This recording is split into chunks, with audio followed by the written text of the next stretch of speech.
சொல்ல துடிக்குது மனசு. சபரியம்மாள், அவருடைய காரணங்கள்லாம் நியாயமானதா தெரியுதா? நீங்க அந்த சமயத்துல பிரெக்னெண்டா இருந்தீங்க இல்லையா? 8 மாசம். அப்ப அவர் உங்களுக்கு நல்லது தானே சொல்லிட்டு இருந்தாரு? நான் எப்பயுமே அவர் எதுனா சொன்னா கூட நான் கம்முன்னு தான் இருப்பேன் மேடம். நான் கம்முன்னு இருந்தேன்னா அவர் ரொம்ப ஓவரா பேசினாக்கா நான் வந்து கோவப்பட்டுருவேன். கோவப்பட்டு என்ன சொல்லிடுவேன் நான் அவர்கிட்ட. அதனால நான் கம்முனே இருப்பேன். அதனால கம்முன்னு இருந்தேன் மேடம். அவர் திரும்ப திரும்ப 1 மணி நேரம் அப்படியே 1 மணி நேரம் அப்படியே பேசினே இருந்தாரு. திடீர்னு சரி இவர் பேசுறாருன்னு சொல்லிட்டு நான் போய் மடியில போய் படுத்தேன். சிக் போ அப்படின்ட்டு இப்படி தள்ளினாரு. சரின்னு சொல்லிட்டு என்னடா இது இவர் சிக் போ அப்படின்னு சொல்றாருன்னு சொல்லிட்டு நம்மன்னு கோவமா எழுந்து வெளில நாமன்னு போயிட்டேன் மேடம். வேகமாக போயிட்டேன் நான். எங்கள் அத்தை வீட்டுக்கு போகலான்னு சொல்லிட்டு போனேன். நடுவில் இவர் வந்து கூப்பிட்டதுனால நான் வீட்டுக்கு திருப்ப வந்துட்டேன் நான். இல்ல என்ன அடிச்சாரு அதனால தான் போனேன்னு சொல்றீங்க. பட் அவர் சொல்றது வேற. நான் அடிக்கல, தள்ளி விட்டு இப்படி கையை தள்ளி விட்டேன் அதனால ஆச்சுன்றாரு. தள்ளிலாம் விடலை மேடம். அவர் அடிச்சாரு அவரு. மேடம் நான் வந்து நியாயமா பேசணும் தான் வந்துக்கிறேன். மாறுதெல்லாம் வேணாம். நாங்களும் இப்ப நீங்க வந்து போயிட்டு திரும்ப வீட்டுக்கு வந்துட்டீங்க. அடிச்சேன்னு சொன்னா வேற. நான் சொல்றேன் இங்க நீ வந்து மடியில சாயிற இப்படி தள்ளுறேன். இப்படி தள்ளினா கை இருக்குது, கண்ணம் இருக்குது.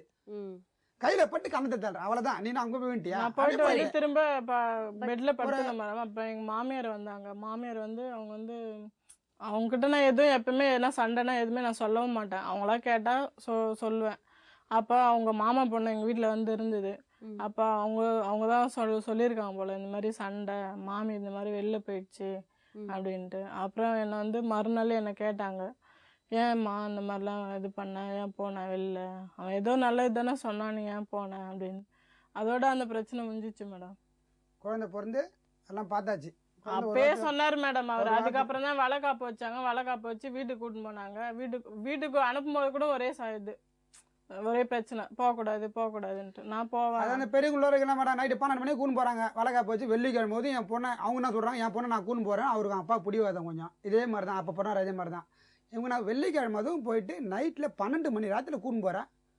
எப்படி காலையில் இருந்து போங்கன்னு சொல்கிறாங்க ஒரு வார்த்தை. அவங்க சொந்தக்காரலாம் வேணாம் நம்ம கூண்டு போயிடலாமா அப்படின்றாங்க.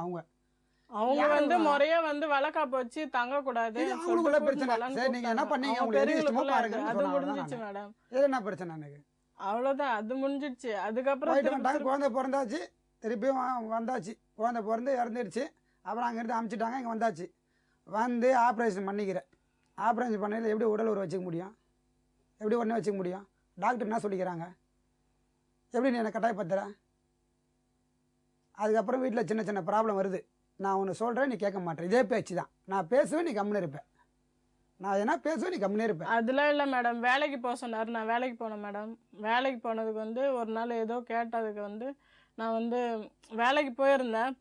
போனதுக்கு போகும்போது ஏதோ சொன்னதுக்கு நான் வந்து கோச்சிங் சாப்பாடு எடுத்துன்னு போயிட்டேன். நான் போனதுக்கு சரின்னு சொல்லி அங்கே பக்கத்தில் வந்து பசங்க வேலை செய்கிறாங்க. அவங்க கூட சாப்பாடு ஹோட்டலில் வாங்கி கொடுக்க சொல்லி சாப்பிட்டேன். நான் சாப்பிட்டு வீட்டுக்கு வரும்போது இவர் தான் ஏற்றின்னு வந்தார். என்னை ஏற்றின்னு வரும்போது இந்த மாதிரி வந்து நீ என்ன இந்த மாதிரி பண்ணின்னுக்கிற, நீ எங்கே போன, வேலைக்கு போனியா, வேறு எங்கன்னா போனியா, உங்கள் அத்தை வீட்டுக்கு போனியா அப்படின்னு கேட்டார். நீங்கள் ஒன்றா ஃபோன் பண்ணி கம்பெனியில் கேளுங்க, நான் வேலைக்கு வந்தேன்னா வரலையான்னு ஃபோன் பண்ணி கேளுங்க கம்பெனியில் அப்படின்னு கேட்டேன் மேடம். அதுக்கப்புறம் வீட்டில் அத்தை வீட்டுக்கு போன தப்புலாம் எனக்கு கேட்டேன். சாப்பிடல மேடம், காலையிலே சாப்பிடல, மதியானம் சாப்பாடுலாம் சாப்பிடல. நீ இந்த மாதிரி ஆப்ரேஷன் உடம்பு வச்சுக்கின்னு நீ எப்படி சாப்பிட இருக்கிற? உனக்கு ஏன்னா ஒன்றா அப்புறம் எனக்கு எங்களுக்கு தானே ஃபால்ட். அது நான் தானே போய் பார்க்கணும். நான் தான் ஆரம்பத்தில் சொல்கிறேன், உடம்பா பார்த்துக்கோ. ஆனால் என்ன போயிட்டு ஊசி போடலாம், மாத்திரை நீ தான் சோம்பேறிலாம் போட்டுக்கணும். சரி, அப்ப அத்தை வீட்டுக்கு ஏன் போனேன்னு கேட்டிங்களா? இல்லை போனியான்னு கேட்டீங்களா? ஆமாம், அத்தை வீட்டுக்கு போனியா, வேலைக்கு போனியா, எங்கே போனான்னு கேட்டேன் நான். அவனா அவங்க அத்தை வீட்டுக்கு போவோம். அவங்க அத்தை வீட்டுக்கு போவோம். அவங்க அத்தைனா அவங்க அப்பாவோட தங்கச்சி. நாங்கள் அவங்க ஆரம்பத்துலேருந்தே எங்கள் அப்பாவோட 2வது ஒய்ஃப் அவங்க. அப்போ ஆரம்பத்துலேருந்தே அவங்க பேச்சுலாம் ஒரு மாதிரியான பேச்சு, ஒரு மாதிரி பேசுவாங்க. சின்ன வயசுலேருந்து எதாவது பேச மாட்டான், அப்பயே பேச மாட்டான், வச்சுக்க மாட்டேன். நான் சொல்வேன், மொத்த மாதிரிலாம் பேசாத, மொத்த மாதிரிலாம் இருக்காத, நான் சுட்டி காட்டுவோம். இப்படி கம்பேர் பண்ணி சொல்லுவேன். கம்பேர் யாரை போய் சொல்கிறது? நான் எங்கள் அப்பா அடிச்சிக்கிறாங்க. 2வதாக வாழ வந்தவங்க தான் அவங்க. எங்கள் அம்மா தான் முதல் பொண்டாடி. 2வதாக வாழ வந்தவங்க தான் அவங்க. அதிகமாக போய் பண்ணிட்டாங்க. நாங்கள் ஒன்றுமே இல்லாமல் ஆகிட்டோம். அவங்க திறமை வந்து சம்பாரிச்சிட்டாங்க. திறமையாக தான் எங்கள் வீட்டையும் வாங்கினா எல்லாம் பண்ணிக்கினாங்க. அவங்க திறமை அது பரவாயில்ல. ஆனாலும் அவங்க பேச்செல்லாம் ஈனத்தை இல்லாமல் ஒரு பேசுவாங்க. அது அவங்களுக்கு அவங்க பொண்ணு அப்போ தான் கேட்பாங்க. அவங்க சொல்லுமே அப்படி தான், நீ தயவு செஞ்சு அப்படி இருக்காது, நான் சொல்கிறதெல்லாம் கேளு, நல்லபடியாக நம்ம இருக்கலாம், இதை தான் சொல்லுவேன். அதனால் அவங்க அத்தை வீட்டுக்கு போனால் எனக்கு கொஞ்சம் சில கோவம் வரீங்க, நீ அத்தை வீட்டுக்கு போன பொண்ணு அப்படின்னு கேட்பேன். சரி, நீங்க போயிட்டு வீட்டுக்கு லேட்டா வரும்போது அவரு சாதாரணமா தானே கேக்குறாரு, இல்ல சந்தேகப்பட்டு கேட்டாரா? சந்தேகம்லாம் படல மேடம். நீங்க என்ன அத்தை வீட்டுக்கு போனியா வேலைக்கு போனேன்னு கேட்டார் மேடம். இல்லை நான் வேலைக்கு தான் போனேன், நீங்கள் கம்பெனி வேணாம் ஃபோன் பண்ணி கேளுங்க அப்படின்னு. சரி சரி வா அப்படின்ட்டு வீட்டுக்கு கூட்டின்னு போயிட்டாரு. அப்புறம் சாப்பாடு செய்ய சொன்னார். சாப்பாடு செஞ்சு சாப்பிட்டோம். மறுநாள் திருப்ப நான் வந்து வேலைக்கு போ அப்படின்னாரு. நான் போக மாட்டேன் வேலைக்கு, எனக்கு உடம்பு முடியல, நீங்கள் போனாக்கா ஏதாவது இது பண்ணுறீங்க, நான் போக மாட்டேன் அப்படின்னு. அதோட வேலைக்கு போகிறது விட்டுட்டேன், வீட்டில் தான். அதுக்கப்புறம் எப்படி இருந்தது லைஃப்? என்னதான் ஆச்சு அப்புறம்? ஒரு ஃபங்க்ஷனுக்கு ஒரு கோயிலுக்கு போகிறோம், வெளியே கிளம்புனா கிளம்பாது. ஒரு குலதெய்வம் கோயிலுக்கு போகிறோம், ஒரு கோயிலுக்கு போயிட்டு வரலாமாண்ணா கிளம்பாது. நம்ம எங்கள் அம்மா வராங்க வாங்க போகலான்னா கிளம்ப மாட்டாங்க. எங்கள் அம்மா சொல்லுவாங்க, இன்னும் இதுக்கெல்லாம் இப்போ அடம் பிடிக்கிறவா போகலாம், இதில் என்ன இருக்குது, ஏன் போய் அடம் பிடிக்கிறேன்னு கேட்பாங்க. அதுக்கு வராது. கிளம்பலன்னா இல்ல லேட்டா கிளம்புவாங்களா இல்ல வரமாட்டேன் அப்படின்னு சொல்லுவாங்களா? வரலன்னு ஒரு மாதிரி இன்ட்ரெஸ்ட் இல்லாம காமிப்பாங்களா? அவரு கிளம்பும் போது அவரு வரமாட்டேன்னு சொல்லிடுவாரு. அவருல நம்ம எங்கேயும் போக முடியாது இல்ல மேடம், புருஷன் கூட தான் நான் போறது ஒரு சந்தோஷம். அவரு வரமாட்டேன்னு சொல்லும் போது நானும் வரல அப்படின்னு சொல்லுவேன். அப்புறம் எங்க மாமியாருக்கு நான் அப்படி வந்து அட்டன் பண்ண வருவேன்னு இப்படி வரும்னு சொல்லுவேன். அப்புறம் லேட் ஆகிடும், லேட்டாக போய் கூப்பிட்டுன்னு போய்க்கிறேன். சில பேர் வெடிகாலில் 6 மணிக்கு கோயிலுக்கு போனோம் அப்படின்னா அந்த அன்றைக்கி பிளான் நைட்டு பிரச்சனை சண்டை தான். எதனா ஒன்று நடந்திருக்கும், உனக்கு சாப்பாடை செய்யாமல் இருந்திருக்கும், இல்லை நைட்டு என்னை வந்து என்ன சொல்லியிருக்கோம். நான் நீ என் பேச்சு கேட்க மாட்டேன், கம்முன்னு போ, நீ படு, நான் படுக்கிறேன், இதான் சொல்லுவேன். நான் என் பேச்சு கேட்க மாட்டேன், நான் என்ன சொல்லிக்கிறேன்னா, பார் உனக்கு ஒன்றும் தெரியாது, இது வந்து உங்கள் ஊரில் மெட்ராஸ், இது நான் இங்கே வந்து இது மாதிரிலாம் கஷ்டப்பட்டு வேலை செய்ய தெரியல உனக்கு, என் வருமானத்தை வச்சு குடும்பத்தை ஓட்டிலாம் நல்லா இருக்கலாம், சரியா? நான் சொல்கிறது மாதிரி கேளு, எல்லோரும் தெளிவாக பேசி, அம்மா ஒரு தான் இருக்கிறாங்க பார்த்துக்கோ, சாப்பாடு செய், அவங்கள உடம்பு கூட சரியில்லை, அவங்களுக்கு கிட்னி ப்ராப்ளம் ஆப்ரேஷன் பண்ணிக்கிறாங்க பார்த்துக்கோ, எனக்கு சாப்பாடுலாம் கரெக்டாக நான் சொல்கிற மாதிரி செய், நீ சாப்பிடு, நல்லா ஒரு ஜாலியாக இருக்கணும், தெளிவாக பேசு, வீட்டுக்கு வரவங்கள வான்னு கூப்பிடு. எங்கள் அக்கா வந்தால் வான்னு சொல்கிறது இல்லை, ஒரு சொந்தக்காரர்கள் யாருன்னா சொந்த பந்த வீட்டுக்கு போகலான்னு சொன்னால் அங்கே ஏன் போனான் வானா அப்படின்றது, யாருன்னா வந்தாலும் ஒரு சொந்த பேசுறது கிடையாது, மூஞ்சி தூக்கி வச்சுக்கிட்டு. அப்படி ஏன்னா மனசு கஷ்டமாக இருந்தால் வெள்ளிக்கிழமை செவ்வாய்க்கிழமை 6 மணிக்கு ஒன்று அழுகுறுத்து ஒப்பாரி வச்சு இது அடிக்கலை ஒன்றும் இல்லை எதுவும் இல்லை, நான் பேசாமல் போயிடுவேன். நீ சொன்னதை நான் கேட்கலன்னா நான் பேசாமல் போயிடுவேன்.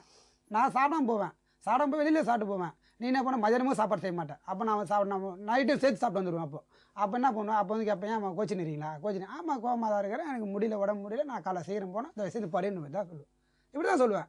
ஆமாம், நான் சொல்கிறது எதுவுமே கேட்டுக்க மாட்டேன், உங்கள் இஷ்டத்தை நீ பண்ணுகிறேன், நான் ஏடி போட்டியாக பண்ணுறேன், வீட்டில் இருக்கிற உனக்கு இவ்வளோ டென்ஷனா, இப்போ என்ன வெளியே போட்டு எனக்கு எவ்வளோ டென்ஷன் இருக்கும், உங்களுக்கு என்ன இவ்வளோ கோவம் வருதுன்னு கேட்கும் அடிக்கடி.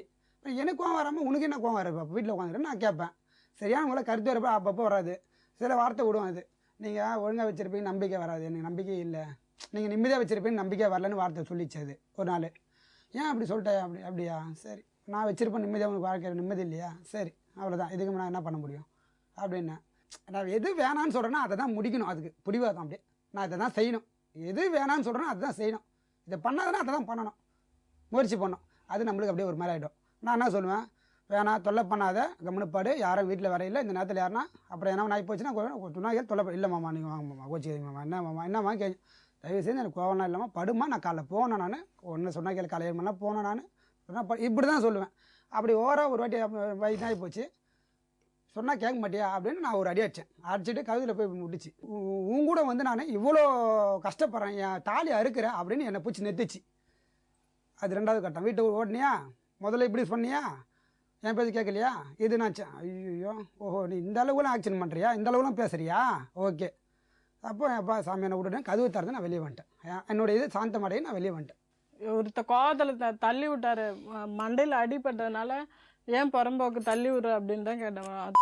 எல்லாம் இது வரைக்கும் நான் கேட்டதே கிடையாது மேடம், ஆனால் எல்லார்கிட்டையும் சொல்லிட்டாரு இந்த மாதிரி கேட்டது, இந்த மாதிரி கேட்டு கேட்கவே இல்லையா, நான் கேட்டதே இல்லையே.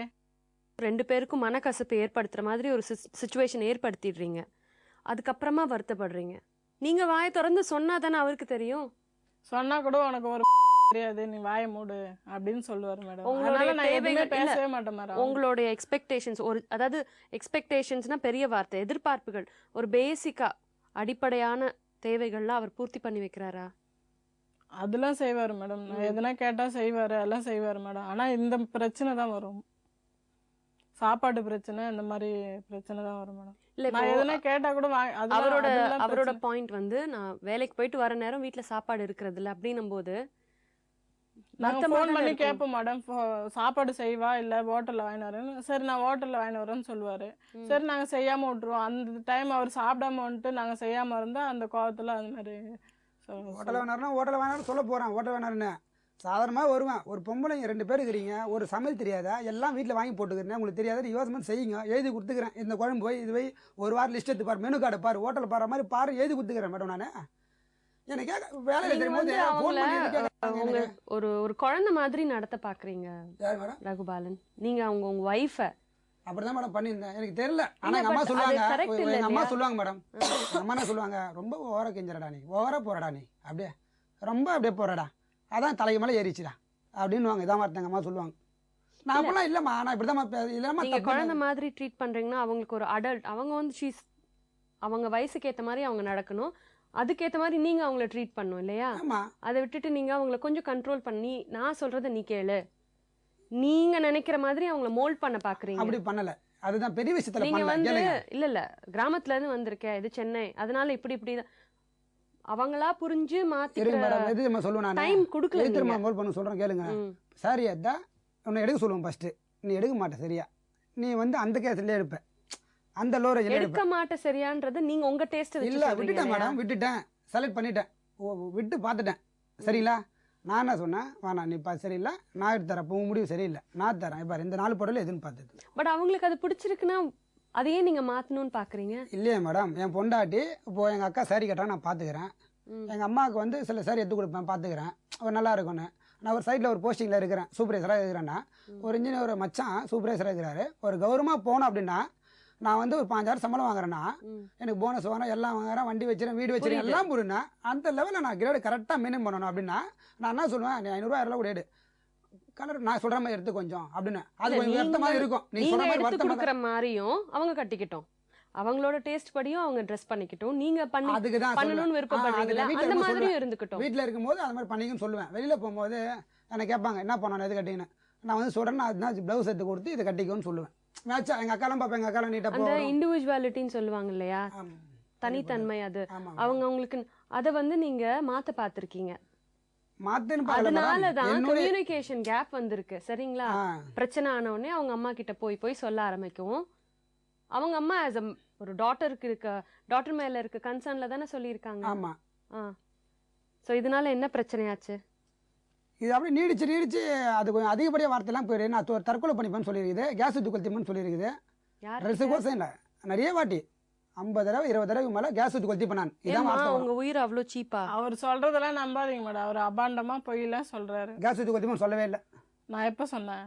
ஒரு வார்த்தையோட சொல்லலையா? சரி மேடம் சொல்லலையா? அவர் எழுதி வச்சுன்னு எல்லாமே சொல்றாரு, அபாண்டமா சொல்றாரு. கேஸ் ஊற்றி கொளுத்திப்போன்னு சொல்லவே இல்லையா? நீ இப்படிலாம் பண்ணினா கேஸ் ஊற்றி கொளுத்திப்போன்னு சொல்லவே இல்லையா? ஒரு வார்த்தையோட சொல்லலன்ட்டல. ஓகே, நீ அந்த காளி தான் கும்பிட்ற, சாமி தானே கும்பிட்றா, அதுதானே வேண்டுதல் பண்ணிட்டு வந்துக்கிற.